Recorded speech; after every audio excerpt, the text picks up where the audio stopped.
Bismillahirrahmanirrahim. Alhamdulillahi rabbil alamin.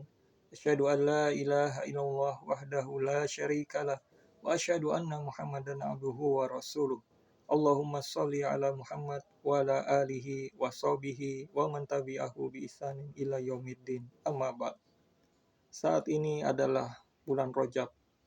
Bulan Rajab adalah salah satu bulan haram, bulan mulia, bulan terhormat dari 4 bulan haram, arba'atun hurum yang telah ditetapkan oleh Allah Subhanahu wa taala.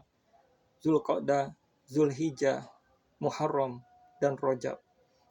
Di mana pada bulan Rajab ini, bulan haram ini, kaum muslimin dilarang untuk melakukan peperangan ofensif.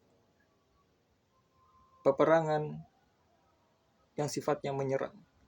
Tetapi diperbolehkan perang apabila perang itu adalah perang defensif atau perang mempertahankan diri.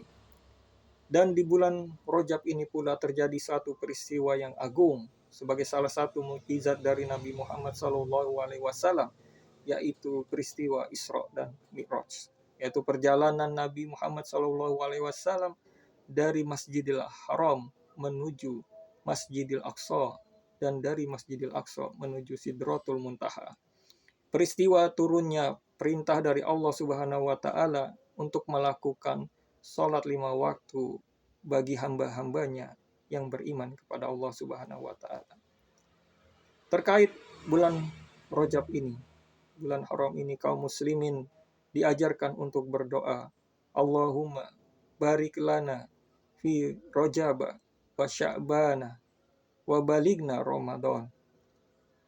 Ya Allah, berkahilah kami di bulan Rajab dan Sya'ban, dan sampaikanlah kami pada bulan Ramadan. Ini adalah sebuah doa yang dipanjatkan kepada Allah, agar Allah memberkahi kita di bulan Rajab dan Sya'ban, dan menyampaikan atau memanjangkan usia kita agar bertemu bulan Ramadan. Untuk mendapatkan keberkahan dari Allah Subhanahu wa taala, terutama di bulan Rajab ini sebagai pintu gerbang memasuki Ramadan, bisa disebut demikian karena ulama menganalogikan bulan Rajab itu sebagai persemaian tanaman yang terus dipelihara di bulan Sya'ban dan kemudian dipanen di bulan Ramadan. Maka seorang muslim dapat memulainya dengan berbagai amal soleh dan seluruh kebaikan. Melakukan amal-amal sunnah seperti sholat ataupun puasa sunnah, membaca Al-Quran, bersedekah dan lain sebagainya. Namun tentu saja perkara-perkara yang sifatnya wajib harus tetap diutamakan, baik pada aspek ritualnya maupun non-ritualnya. Dan juga diperbaiki bila memang harus diperbaiki pada diri seorang hamba. Sekiranya sudah baik itu pun tidak cukup.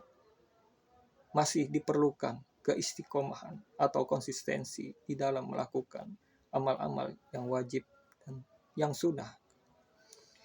Ini artinya apa? Artinya bahwa diperlukan persiapan sejak awal sebelum memasuki Ramadan. Pada dasarnya perkara-perkara pelaksanaan, perkara-perkara yang wajib dan sunnah tersebut haruslah dipandang sebagai perintah dari Allah Subhanahu wa taala kepada hambanya yang beriman. Dan perkara-perkara haram dan makruh dipandang sebagai larangan dari Allah kepada hambanya yang beriman. Semua itu sejalan dengan realisasi atau jawaban dari pertanyaan, kenapa manusia diciptakan? Untuk apa manusia diciptakan? Yaitu semata-mata untuk beribadah kepada Allah Subhanahu wa taala. Bukankah Allah Subhanahu wa taala telah berfirman, "Wa ma khalaqtul jinna wal insa illa liya'budun." Dan tidaklah aku menciptakan jin dan manusia melainkan agar mereka beribadah kepadaku. Beribadah dalam pengertiannya adalah khudu, ridho, wa taslim. tunduk, rela, dan berserah diri. Tundukan dan kerelaan pada aturan-aturan ataupun hukum-hukum Allah, dan berserah diri hanya kepada Allah Subhanahu wa Ta'ala.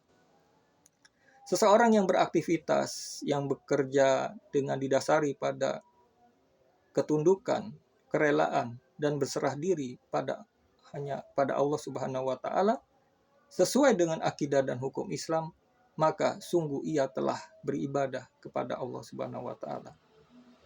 Bergerak di aspek kehidupan apapun itu akan bernilai ibadah, manakala khudu, ridha, wa taslim hanya kepada Allah.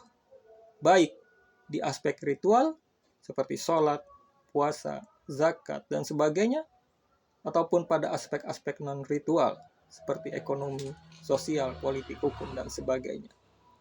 Bahkan tidak juga hanya sebatas kapasitas individu, melainkan juga pada kelompok, masyarakat, ataupun negara. Untuk itulah kenapa kita diperintahkan untuk masuk ke dalam Islam secara menyeluruh. Udkhulu fis-silmi kafah. Masuklah ke dalam Islam keseluruhan. Dan dilarang mencari agama selain Islam. Wa may yabtaghi ghairal islami dina fala yuqbala min wa huwa fil akhirati minal khasirin. Barang siapa mencari agama selain agama Islam, maka sekali-kali ia tidaklah akan diterima agama itu daripadanya, dan dia di akhirat termasuk orang-orang yang rugi. Karena memang format pemikiran dan pola operasional fikroh dan torikoh tentang bagaimana manusia itu beribadah kepada Tuhan, kepada Allah Subhanahu wa Ta'ala, telah ditentukan, yaitu hanya pada Islam, bukan pada yang lain. Dan hanya Islamlah yang mengatur seluruh aspek kehidupan manusia dengan benar. Untuk itu, kesadaran beribadah hanya kepada Allah Subhanahu wa Ta'ala di seluruh aspek kehidupan inilah yang seharusnya menjadi pemikiran dasar yang mengawali kita dalam menyambut Ramadan. Are we ready? Insyaallah. Wallahu a'lam bishawab. Wassalamualaikum warahmatullahi wabarakatuh.